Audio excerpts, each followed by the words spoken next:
হযরত আবু হুরায়রা রাদিয়াল্লাহু তাআলা আনহু আল্লাহর নবীর হাদিস নকল করে ইরশাদ করেন, আল্লাহর নবী সাল্লাল্লাহু আলাইহি ওয়াসাল্লাম থেকে আমি শুনেছি, আল উমরাতু ইলাল উমরাতি কাফফারাতুন লিমা বাইনাহুমা।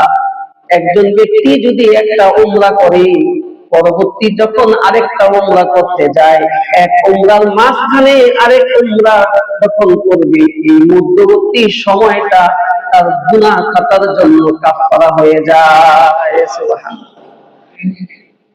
আল হাজ্জু মাবরুরুন লাইসা লাহু জাযাউন ইল্লাল জান্নাহ। অতঃপর আল্লাহর নবী বলেন, হজ্জে মাবরুর, যে হজটা আল্লাহ তাআলা কবুল করে থাকেন, বান্দার যে হজটা আল্লাহ তাআলা কবুল করে ফেলবেন, এইটাকে বলা হয় হজ্জে মাবরুর। এই হজ্জে মাবরুর একমাত্র জান্নাত ছাড়া আল্লাহ তাআলার কাছে প্রতিদান হিসাবে আর কিছুই নাই। সুবহানাল্লাহ। আলহামদুলিল্লাহ। الحمد لله نحمده ونستعينه ونستغفره ونؤمن به ونتوكل عليه ونعوذ بالله من شرور أنفسنا ومن سيئات أعمالنا. من يهده الله فلا مضل له ومن يضلله فلا هادي له. ونشهد أن لا إله إلا الله وحده لا شريك له. ونشهد أن سيدنا وسندنا وحبيبنا وحبيب ربنا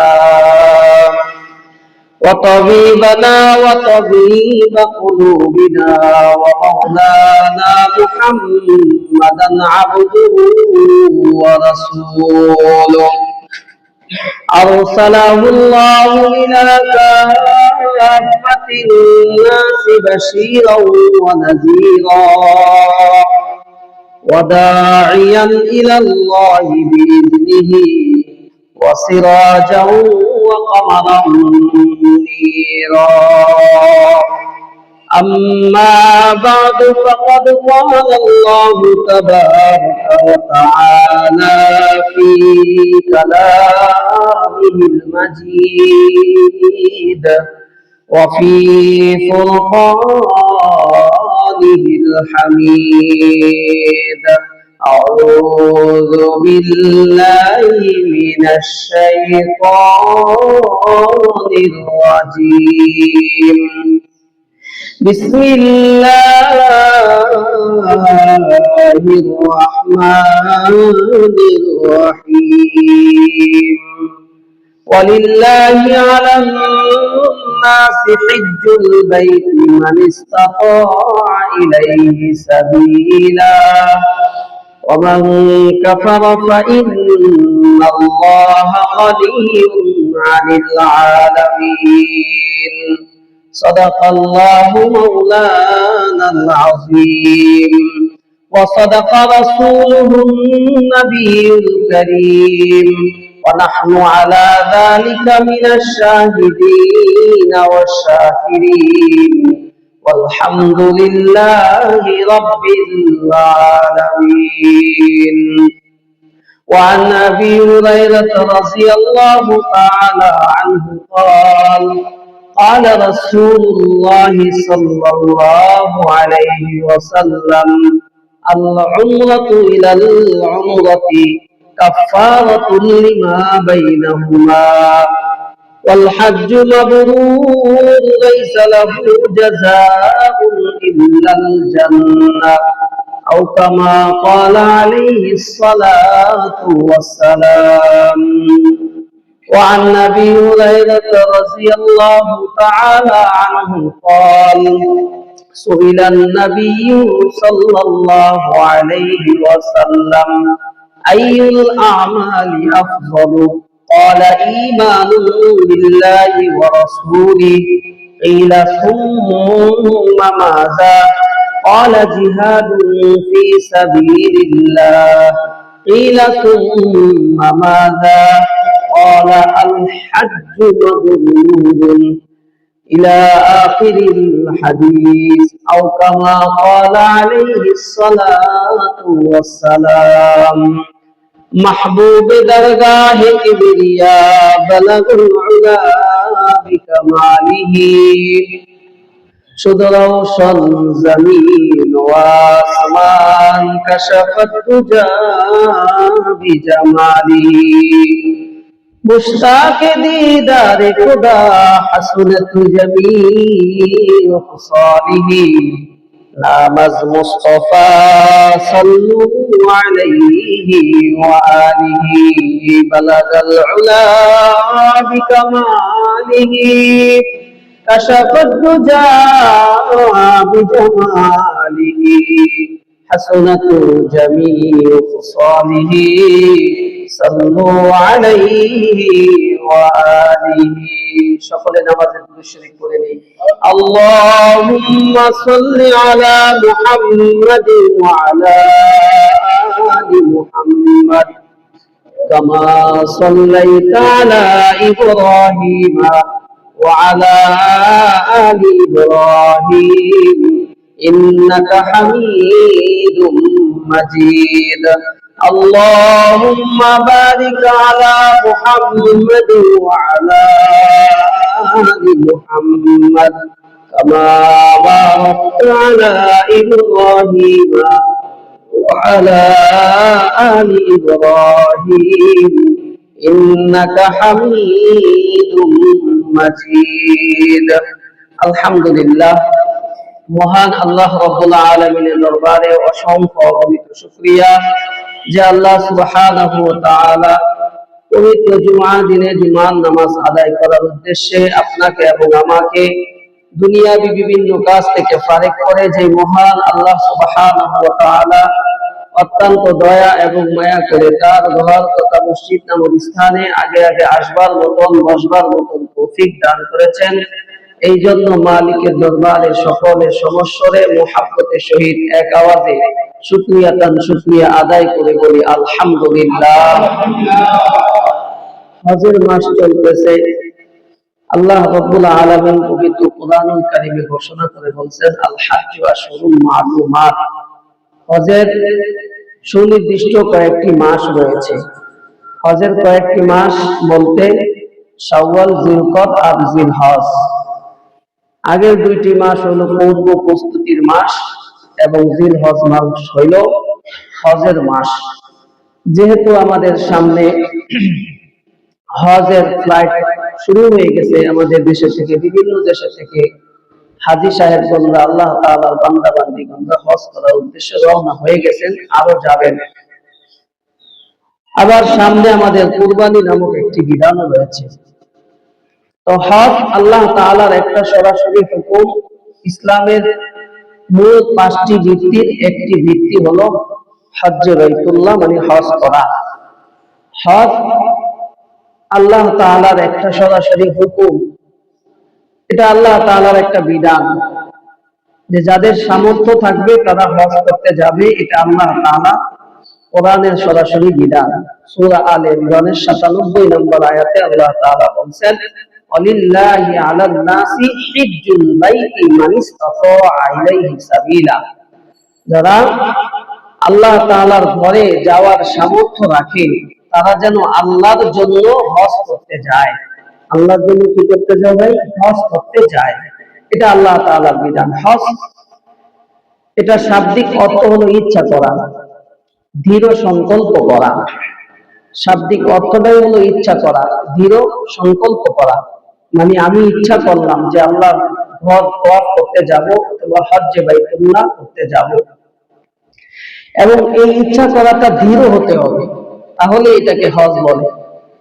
এবং শরীয়তের পরিভাষায় আল্লাহর সান্নিধ্য অর্জনের লক্ষ্যে নির্দিষ্ট সময়ে নির্দিষ্ট কিছু কার্যকলাপ সম্পাদন করার মাধ্যমে আল্লাহ তাআলার ঘর বাইতুল্লাহ শরীফ জিয়ারত করাকে হজ্জে বাইতুল্লাহ বলে বা হজ বলে। এই যে হজ, এই হজের ফরজ হলো 3টা এবং ওয়াজিব হলো 6টা। এই 3টা ফরজ এবং ওয়াজিব 6টা, এই 9টা জিনিস, এই 9টা জিনিসই হচ্ছে মূল মূল হজ। বাকি আরো কিছু সুন্নত মুস্তাহাবের আমল আছে, সেগুলা 9টা 10টা আছে, সেগুলা করলে বেশি সওয়াব পাওয়া যাবে। তবে যে 3টা ফরজ, এই 3টা অবশ্যই করতে হবে, এবং যেই 6টা কাজ ফরজ ওয়াজিব, সেই 6টা কাজ করা লাগবে। আর মানে আপনার 3 আর 6 9, 3 আর 6 9, 6 জায়গায় 9 কাজ করা, 6 জায়গায় কয় কাজ করা? 9 কাজ করাকে কোন হজ বলে। তো হজের ফরজ 3টার মধ্যে হইল, 1 নাম্বার যেটা ফরজ, এটা হইল মিকাত থেকে ইহরাম বাঁধা। ইহরাম বাইদা কি করতে হয়? হজ করতে হয়, যারা হজ করেছেন জানেন। আরেকটি হইল 9 জিলহজের দিন আরাফার ময়দানে অবস্থান করা, এটা ফরজ। আরেকটি হইল 10 জিলহজ সুবে সাদেকের পর থেকে 12 জিলহজ সূর্যাস্ত পর্যন্ত বাইতুল্লাহ শরীফ তাওয়াফে জিয়ারত করা, মানে তাওয়াফ করা এই সময়ের ভিতরে। তো এই 3টা হইল ফরজ। আর 6টা ওয়াজিব হইল 9 জিলহজ সূর্যাস্তের পর থেকে পরবর্তী সূর্য উদয় পর্যন্ত মুজদালিফায় অবস্থান করা। এক কথায় মুজদালিফায় অবস্থান করা, সাফা মারওয়া পাহাড় দ্বয় সাই করা, মানে সাফা মারওয়া পাহাড় সাই করা, মিনায় শয়তানকে কঙ্কর নিক্ষেপ করা, এরপরে ইহরাম খোলার জন্য মাথা মুন্ডানো বা ছেটে ফেলা, 5 নাম্বার বিদায়ী তাওয়াফ করা, 6 নাম্বার কুরবানি করা। এই 9টা কাজ এর মাধ্যমে হজ সম্পাদন হয়ে থাকে বা হজ করে থাকে। এই হজ্জে বাইতুল্লাহ আল্লাহ তাআলা আমাদেরকে আদেশ করেছেন এই যে হজ করা, যে যাদের সামর্থ্য থাকবে তারা কি করবে? হজ করবে। যাদের পরিবারের খরচ প্রয়োজনীয় খরচ ব্যতীত যেই সমস্ত টাকা পয়সা থাকবে, ব্যাংক ব্যালেন্সে হোক, ব্যবসা বাণিজ্যে হোক, অথবা অন্য কোনো বাড়ির মাধ্যমে তার ভাড়া আসে, অথবা অন্য ফসলি জমি রয়েছে, এই সমস্ত জমিনের মাধ্যমে, মোট কথা হজের মাসের মধ্যে যদি পরিবারের খরচ ব্যতীত বাকি এমন পরিমাণ টাকা থাকে, যেই পরিমাণ টাকা দিয়ে সে যেই দেশে থাকে সেই দেশের থেকে সে বাইতুল্লাহ শরীফ যাতায়াত করতে পারে, সে যেইখানে অবস্থান করে না কেন সেখান থেকে বাইতুল্লাহ শরীফ যাতায়াত করতে পারে, এই পরিমাণ টাকা যদি কারো থাকে তাহলে তার জন্য হজ ফরজ। তো আল্লাহ তাআলা সরাসরি বিধান যে তোমরা কি করো? আমার কাবা ঘর, প্রাচীন ঘরকে কি করতে আসো? তাওয়াফ করতে আসো। আরেক আয়াতে বলছে যে আল্লাহ তাআলা বলেন যে তোমরা কি করো? হজ করো। হজ যদি করো, এটা সরাসরি আল্লাহ তাআলা বলেন হজের মাধ্যমে বান্দার ভিতর থেকে এক ধরনের মহাব্বত এবং বিভিন্ন নিদর্শন দেখার মাধ্যমে আল্লাহ তাআলার প্রতি মহাব্বত তৈরি হয়, এবং মহাব্বতের ইশক মহাব্বতের তীব্রতা আল্লাহ তাআলার কাছে বান্দাটা সান্নিধ্য সাক্ষাৎ করার জন্য এই হজটা করতে হয় বা হজে যাওয়ার নিয়ত করে। বাহরেহাল এই হজ করলে কি লাভ এবং হজ না করলে কি ক্ষতি বা কি ধমক, এই সম্পর্কে আজকে আপনাদের সামনে কিঞ্চিত পরিমাণ কোরআন এবং হাদিস থেকে আলোচনা করে ধরব। আল্লাহ রাব্বুল আলামিন যেন সকলকে যেন আমলের নিয়ত শোনার তৌফিক দান করেন, সকলে বলি আমিন। আল্লাহ রাব্বুল আলামিন বলেন ওয়ালিল্লাহি আলান নাসি হিজ্জুল বাইতি মান ইসতাতা ইলাইহি সাবিলা, তোমাদের মধ্যে যারা সামর্থ্যবান থাকবে তারা যেন আল্লাহর জন্যই যেন হজ করে আসে। ওমান কাফারা ফাইন্নাল্লাহা গনিয়্যুন আনিল আলামিন, আর যদি কেউ ওই হজকে অস্বীকার করে অথবা হজকে অবজ্ঞা করে, টাকা থাকা সত্ত্বেও তারা হজে যায় না, তাহলে জেনে রাখো ফাইন্নাল্লাহা গনিয়্যুন আনিল আলামিন, বিশ্ব জগতের মালিক তোমাদের বিশ্ব কারো কাছে কিন্তু মুখাপেক্ষী নন। আল্লাহ তাআলা সরাসরি বলে দিয়েছে সূরা আলে ইমরানের ৯৭ নম্বর আয়াত, যে সামর্থ্য যাদের আছে তোমরা হজ করতে আসো, আর যদি তুমি হজ করতে না আসো আল্লাহ কিন্তু তোমার কাছে মুখাপেক্ষী নন, তোমার কাছে না বরঞ্চ জগৎবাসীর কারো কাছে আল্লাহ তাআলা মুখাপেক্ষী নন। তো হজ করব আমাদের উপকারের থেকে আমরা হজ করব। আমরা যদি হজ করি তাহলে আমাদেরই উপকার হবে। আমাদের কি উপকার হবে? আল্লাহ তাআলা যে সমস্ত বিধান আমাদেরকে দিয়েছেন, আমল দিয়েছেন, এই সমস্ত আমলের মধ্যে হজ এমন একটা জিনিস যে হজটা আমাদের জিন্দেগীর গুনাহ খাতাগুলোকে মিটায় দিবেন। বলেন সুবহানাল্লাহ। হযরতে আবু হুরায়রা রাদিয়াল্লাহু তাআলা আনহু থেকে হাদিস বর্ণিত, তিনি বলেন, আল উমরাতু ইলাল উমরাতি কাফফারাতুল লিমা বাইনাহুমা। হযরতে আবু হুরায়রা রাদিয়াল্লাহু তাআলা আনহু আল্লাহর নবীর হাদিস নকল করে ইরশাদ করেন, আল্লাহর নবী সাল্লাল্লাহু আলাইহি ওয়াসাল্লাম থেকে আমি শুনেছি, আল উমরাতু ইলাল উমরাতি কাফফারাতুল লিমা বাইনাহুমা। একজন ব্যক্তি যদি একটা উমরা করে, পরবর্তী যখন আরেকটা উমরা করতে যায়, এক উমরার মাঝখানে আরেক উমরা যখন করবে, এই মধ্যবর্তী সময়টা তার গুনাহ খাতার জন্য কাফারা হয়ে যায়। সুবহানাল্লাহ। আল হাজ্জু মাবরুরুন লাইসা লাহু জাযাউন ইল্লাল জান্নাহ। অতঃপর আল্লাহর নবী বলেন, হজ্জে মাবরুর, যে হজটা আল্লাহ তাআলা কবুল করে থাকেন, বান্দার যেই হজটা আল্লাহ তাআলা কবুল করে ফেলবেন, এইটাকে বলা হয় হজ্জে মাবরুর। এই হজ্জে মাবরুর একমাত্র জান্নাত ছাড়া আল্লাহ তাআলার কাছে প্রতিদান হিসাবে আর কিছুই নাই। সুবহানাল্লাহ। এক সাহাবী এসে জিজ্ঞাসা করলেন, ইয়া রাসূলুল্লাহ, সুইলান নবী সাল্লাল্লাহু আলাইহি ওয়াসাল্লাম, ওগো আল্লাহর নবী, আমলের মধ্যে সর্বোত্তম আমল কোনটা? আল্লাহ তাআলার রাসূলের কাছে প্রশ্ন করা হইল, ওগো আল্লাহর নবী, সবচাইতে উত্তম আমল কোনটা? আইয়ুল আমালু আফযল।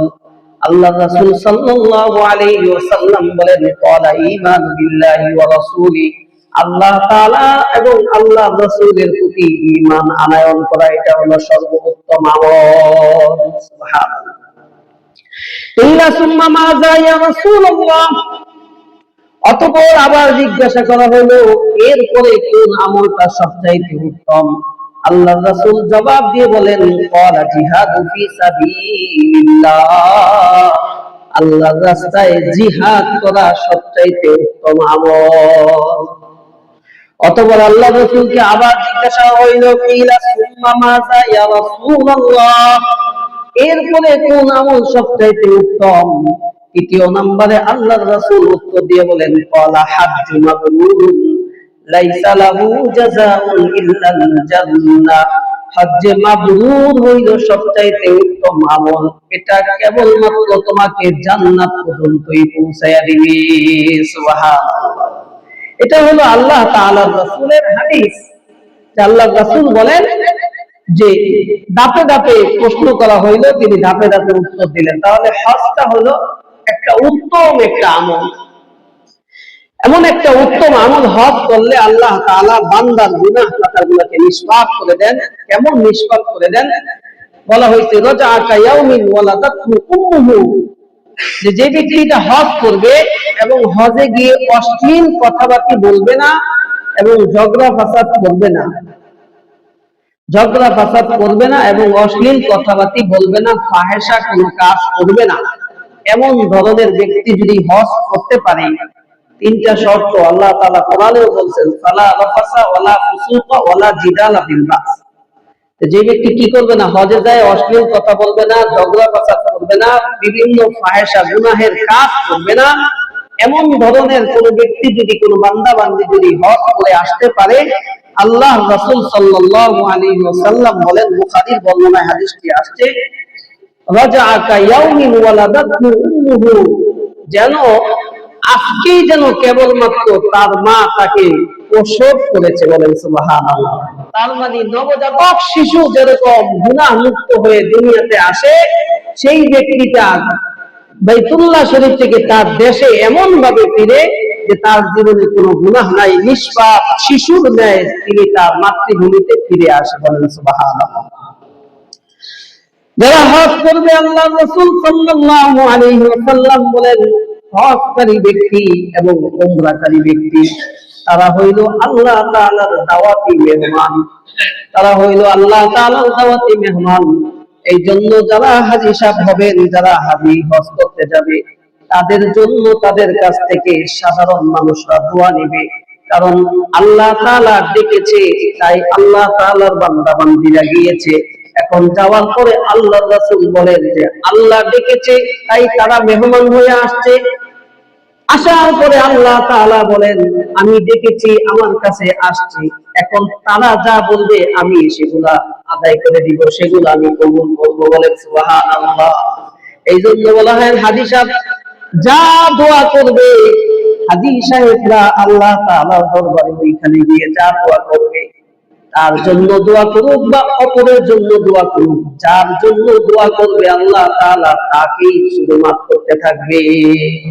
এই জন্য হাজী সাহেব যদি আমাদের এলাকায় কেউ যায়, হাজী সাহেবদেরকে আমরা বলি, আমাদের আত্মীয় স্বজন অনেক সে যায়, আত্মীয় স্বজন বলি ভালো ব্র্যান্ডের ঘড়ি নিয়ে এসেন, 22 ভোল্টের স্বর্ণের চেন নিয়ে এসেন, আংটি নিয়ে এসেন, এইগুলা বলি।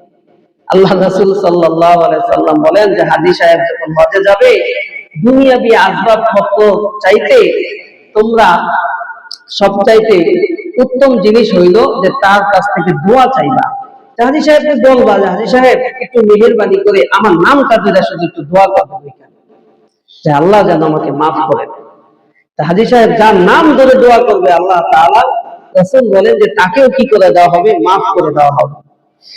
সুবহানাল্লাহি ওয়া বিহামদিহি। এজন্য হাজী সাহেবের দোয়া কবুল হয়। হাজী সাহেবরা হলো আল্লাহ তাআলার মেহমান। যারা হজ করতে যায় বা সামনে যাবেন, তারা আল্লাহ তাআলার মেহমান হয়ে যাবেন। যারা গিয়েছেন তারা তো আল্লাহ তাআলার মেহমান। এজন্য তাদের কাছ থেকে বেশি থেকে বেশি কি নেওয়া, দোয়া নেওয়া। এক নাম্বার চাবেন হলো দোয়া।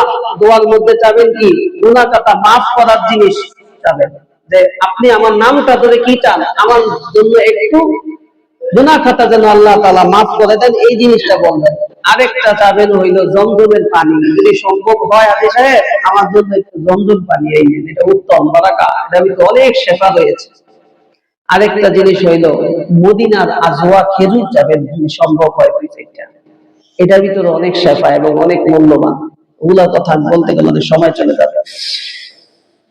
আল্লাহ রাব্বুল আলামিনের হজ করতে যে সমস্ত বান্দা বান্দীরা সফর করবে তার মাতৃভূমি থেকে, সফর করে যে কাবা বাইতুল্লাহ শরীফ যাবে, আল্লাহ রাসূল সাল্লাল্লাহু আলাইহি ওয়াসাল্লাম বলেন যে ওই হাজী সাহেবের প্রত্যেকটা কদমে কদমে একটা কদম ফেলবে আর একটা কদম উঠাবে, একটা কদমে এক একটা করে নেকি লেখা হবে, আর একটা কদমে কদমে এক একটা করে গুনাহ মাফ হইতে থাকবে। বলেন সুবহানাল্লাহ। ওখানে হজ করতে গিয়ে যদি কোনো বান্দা বান্দি মারা যায়, ইন্তেকাল করে কোনো বান্দা বান্দি যদি মারা যায়, তাহলে আল্লাহর রাসূল সাল্লাল্লাহু আলাইহি ওয়াসাল্লাম বলেন সে শহীদের মর্তবা পেয়ে যাবে। সুবহানাল্লাহ। এক সাহাবী হজ করতে গিয়েছিল আল্লাহর রাসূলের সাথে, যানবাহনের উপরে বসা ছিল, যানবাহন থেকে পড়ে এমন ভাবে পড়ে গেছে তার ঘাড়টা মটকায় গেছে।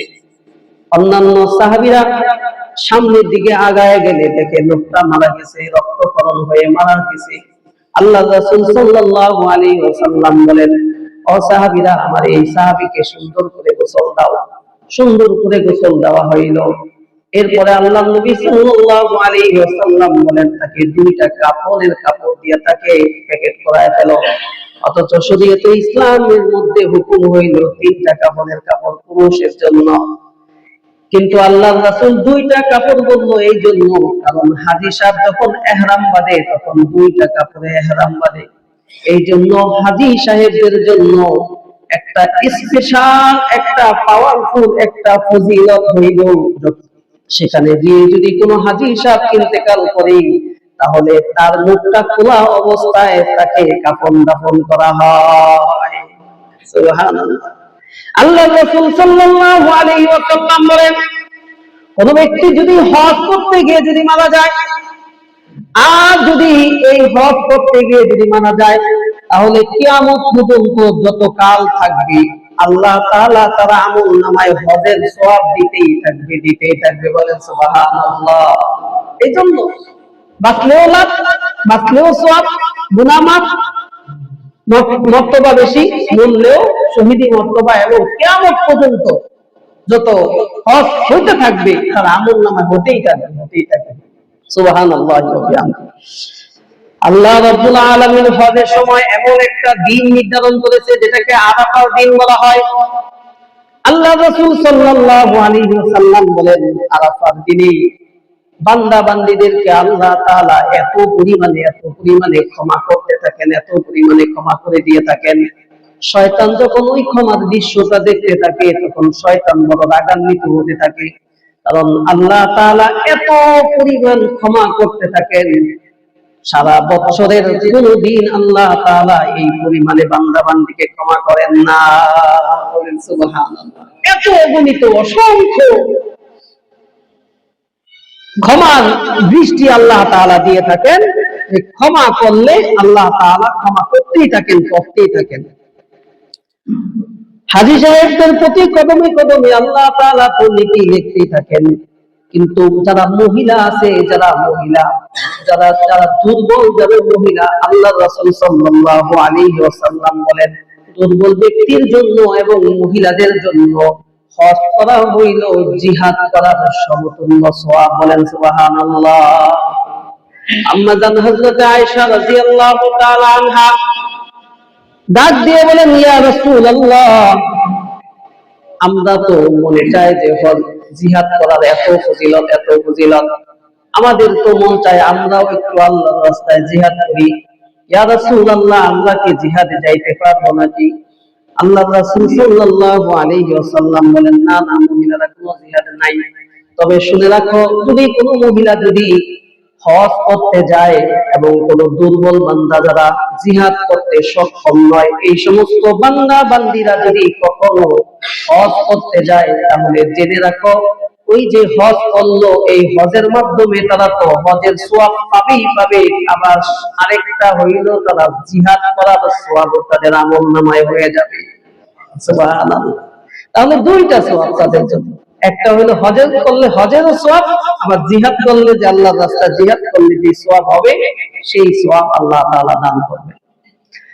আল্লাহর নবী সাল্লাল্লাহু আলাইহি ওয়াসাল্লাম বলেন, কোন ব্যক্তি যদি হজ করতে যায়, আল্লাহর জন্য হজ করে, আর যদি হজটা হজ্জে মাবরুর হয়, তাহলে জেনে রাখো, লোহা যেমন হাপড় দিয়ে পরিষ্কার করা হয়, হাপড় যেমন লোহার জংকে দূর করে ফেলে, বান্দার আমলনামার সারা জিন্দেগীর আমলনামার যত গুনাহ খাতা আছে, লোহা যেরকম হাপড় দিয়ে যেরকম পরিষ্কার করা হয়, বান্দার আমলনামা থেকে দুইটা জিনিস পরিষ্কার করা হয়। এক নাম্বার হইল জিন্দেগীর গুনাহ মাফ করা হয়, আরেকটা হইল বান্দার জিন্দেগীর মধ্যে যত অভাব অনাটন রয়েছে, এই অভাবকে পরিষ্কার করে দেওয়া হয়। বলেন সুবহানাল্লাহ। আল্লাহ রাসূল বলেন যে হাপড় দেখছো না, হাপড় যে কামারের কাছে থাকে, কামার যেরকম লোহাকে পিটাইয়া হাপড়ের দিকে এরকম দিয়ে জং একদম পরিষ্কার করে ফেলে, আল্লাহর মেহমান যারা হজ্জে বাইতুল্লাহ হজ করে, উমরা করে, তাদের জীবনের জিন্দেগীর গুনাহ খাতাগুলো এরকম ভাবে পরিষ্কার করে দেওয়া হয়। আরেকটা কি করা দেওয়া হয়, তাদের দারিদ্রকে পরিষ্কার করে দেওয়া হয়। তার মানে তাদের রিজিক বাড়তি করে দেওয়া হয়, বৃদ্ধি করে দেওয়া হয়। এটা আল্লাহ এবং আল্লাহ রাসূলের কথা। অথচ আমাদের সেন্স, আমাদের মাইন্ড এভাবে ঢুকে গেছে যে আমি যদি 7 লাখ টাকা 8 লাখ টাকা খরচ করে যদি যাই আমার দেশের থেকে হজ করলে, আমি না গরিব হয়ে যাব, আমি না এরপরে এসে পথে বসবো, ফকির হয়ে যাব। এই ধরনের চিন্তা ফিকির যে আমি গরিব হয়ে যাব, আমার টাকা পয়সা গরিব হয়ে যাবে। আচ্ছা, একটু চিন্তা করেন তো, আপনি জীবনে প্রথম যে স্যালারিটা পাইছেন, অফিস করেন আর ব্যবসা করেন, ব্যবসার মাধ্যমে জীবনের প্রথম যেই স্যালারিটা পাইছেন, ব্যবসা করে হোক অথবা চাকরি করে হোক, এই স্যালারিটা মনে হয় খুব আছে, মনে হয় আপনার কাছে আছে। একজন না একজন একটা প্রয়োজনে খরচ হয়ে গেছে না, সবারই হয়ে গেছে। আমার আখিরাত কামাই করার জন্য, আমার অর্জিত কিছু টাকা আমি আখিরাত কামাই করার জন্য খরচ করব, এতে দ্বিধান্বিততা কিসের? এটা কিসের এত হীনমন্যতা যে আমার জন্য তো আমি এটা খরচ করব? আমার সংসারে আমি যা কামাই করি, সংসারে তো খরচ হয়, একজন না একজন তো খায়, একজন না একজন পরিবারের যে কোনো সন্তান কাক, স্ত্রী কাক, অথবা নিজের অধীনস্থ যেই থাকুক না কেন, তারা একজন না একজনে খায় এবং সেই টাকাটা শেষ হয়েই যায়।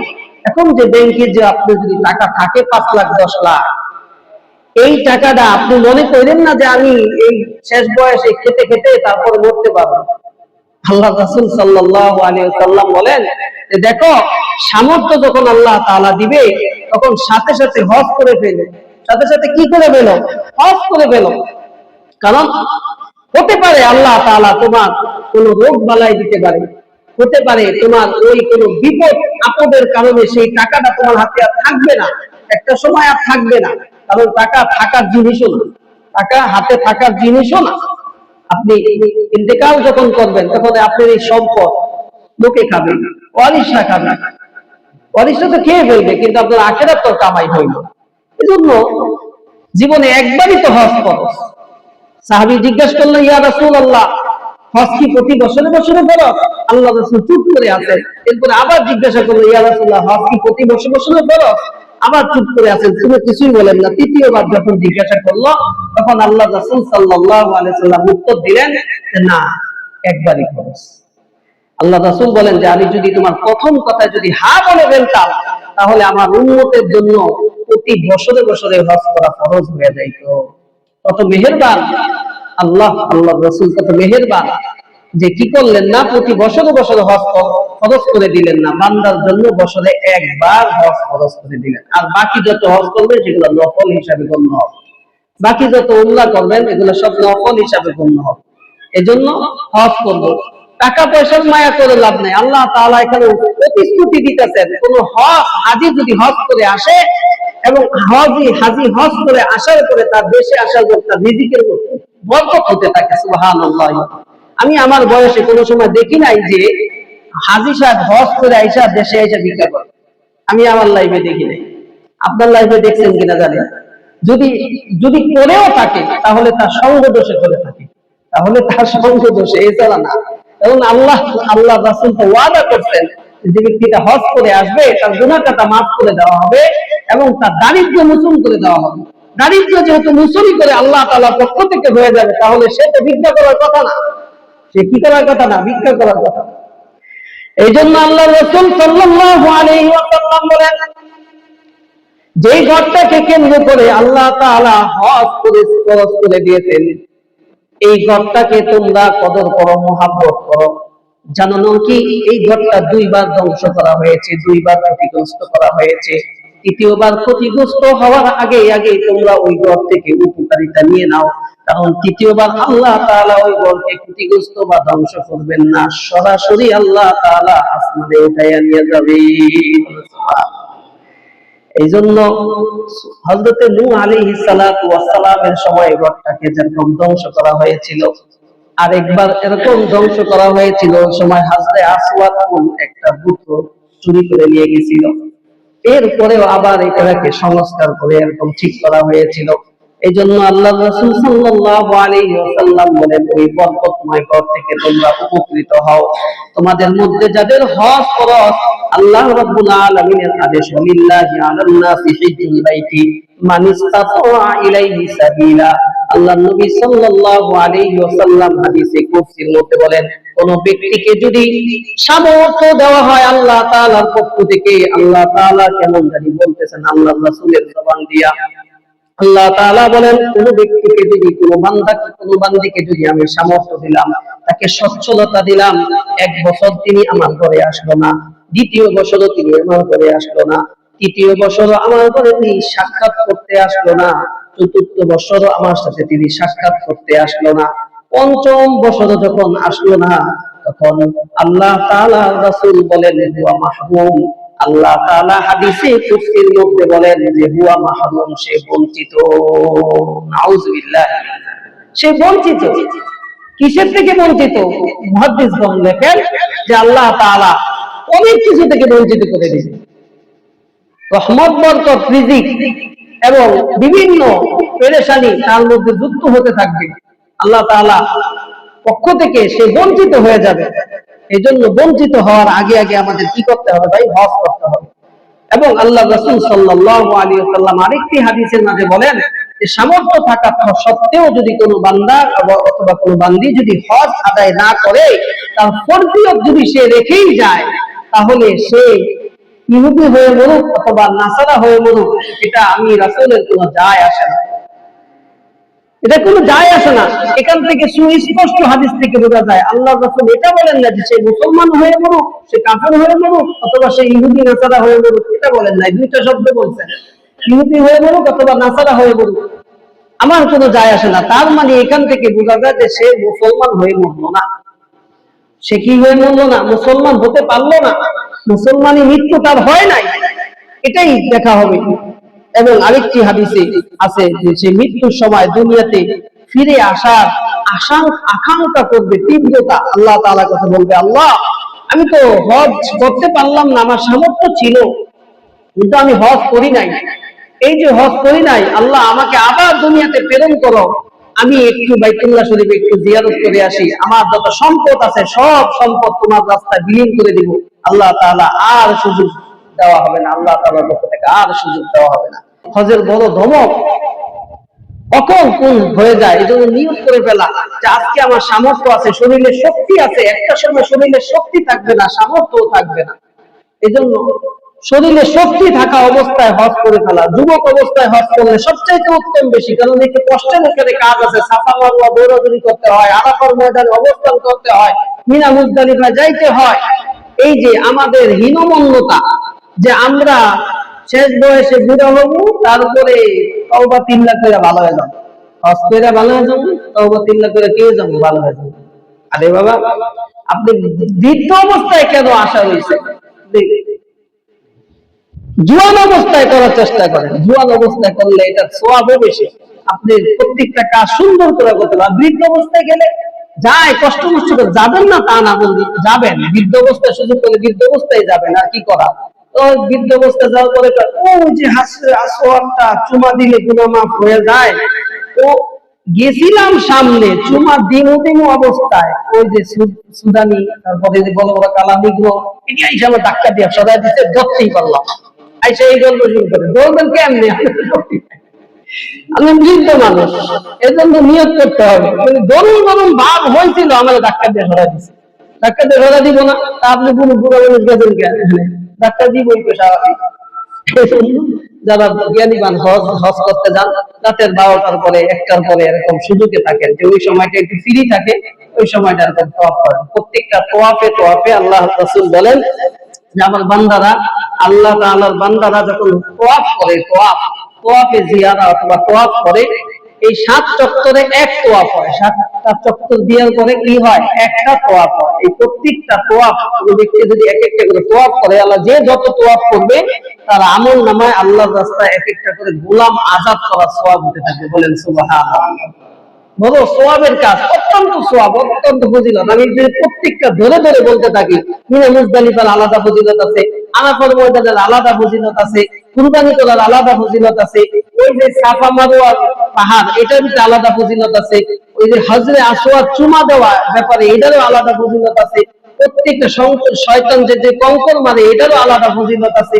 এরকম আলাদা আলাদা ফজিলত বলতে গেলে আমার অনেক সময় চলে যাবে, অল্প সময়ের মধ্যে তার দিতে সময়ও বেশি হয়ে গেছে। এই জন্য নিয়ত করা যায় না ইনশাআল্লাহ। আল্লাহ তাআলা আমাদের সবাইকে হজ্জে মাবরুর করার তৌফিক দান করুন, সকলে বলি আমিন। এই জন্য নিয়ত রাখবো, আমি গরিব তাতে কি হয়েছে, অনেকে চিন্তা করে যে আমার তো এত টাকা নাই, আমি কি করি। আর নিয়ত রাখেন, নিয়ত রাখলে আল্লাহ তাআলা সহজ করে দেয়। বহু ঘটনা আছে যে নিয়ত রিস্কা চালায় গেছে গা হজে, সাধারণ মানুষের বাসায় কাজ করে হজে চলে গেছে, আল্লাহ তাআলা নিচে। হায়াতুল হাইওয়ান নামক একটা কিতাব আছে, ছোট্ট একটা ঘটনা বলে আমি আমার বক্তব্য শেষ করে দিচ্ছি। আল হায়াতুল হাইওয়ান নামক একটা কিতাব আছে, এই কিতাবের মধ্যে ছোট্ট একটা পিপিলিকা সমুদ্রের ওই পাশ থেকে আল্লাহ তাআলার কাছে বড় আক্ষেপ এবং দোয়া করতেছে, আল্লাহ হজের মৌসুম চলতেছে, কত হাজিরা হজ করতে যাইতেছে তোমার বাইতুল্লাহ শরীফ দেখবে, আমারও তো একটু মন চায়, আমিও তো তোমার একটা আদনা থেকে আদনা একটা মাখলুক, এই মাখলুক আমারও তো মন চায় তোমার বাইতুল্লাহ শরীফটা একটু দেখার জন্য।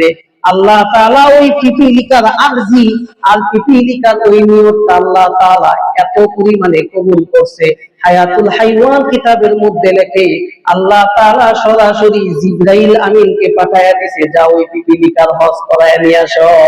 সুবহানাল্লাহ।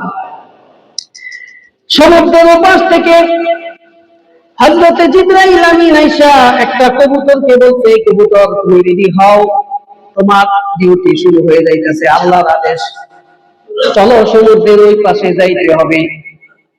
একটা কবুতরকে নিয়ে হযরত জিবরাইল আমিন ওই পাশে চলে গেছে।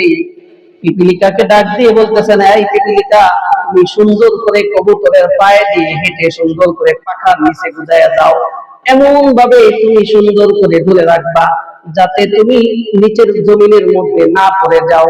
যেমন কার সেই কর্ম, পিপিলিকা সাগরের ওপাশ থেকে ওয়ান প্যাসেঞ্জার ওয়ান বিমান, এমন আল্লাহ তাআলার পদ্ধতি, কোন মন্ত্রী কোন এমপি আছে যে এরকম ভাবে ওয়ান প্যাসেঞ্জার ওয়ান বিমানে উঠে হজ করতে গেছে, আল্লাহ তাআলা নিয়তকে এমন ভাবে কবুল করছে, এমন ভাবে কবুল করছে যে একজন প্যাসেঞ্জার আর একজন কবুতর নামক বিমান সুন্দর করে পিপিলিকাটাকে আল্লাহ তাআলার আদেশে হযরত জিবরাইল আমিনের মাধ্যমে এই কবুতরটাকে উড়ে উড়ে সাগরের ওই পাশ নিয়ে একেবারে বাইতুল্লাহর সামনে দাঁড় করায়া দিছি। পিপিলিকা চোখ বলে কি করেছে, বাইতুল্লাহ শরীফ দিকে তাকাইছে। এই জন্য হাজী সাহেবদের ওখানে যাওয়ার পরে সর্বপ্রথম কাজটাই হচ্ছে ওইটাকে শুধু দেখে, ওটাকে দেখার পরে রব্বানা আতিনা ফিদ দুনিয়া হাসানা ওয়া ফিল আখিরাতি হাসানা ওয়া কিনা আযাবান নার, এই দোয়াটা পড়তে হয়। পারলে এই দোয়াটা পড়তে হয়, না পারলে তো নাই, কিন্তু দেখবেন সর্বপ্রথম আপনাদের কাফেলা থেকে বলে দেয় না যে সর্বপ্রথম আপনাদের কাজ হলো আগে কয়েকবার দেখবেন, খালি দৃষ্টি করবেন, দৃষ্টি যত দৃষ্টি ফেলবেন তত দৃষ্টিতে এরকম কি হতে থাকবে, সওয়াব হতে থাকবে। এজন্য ওইখানে সওয়াবের পাহাড়, অগণিত মাপের ভান্ডার, অনেক ফজিলত।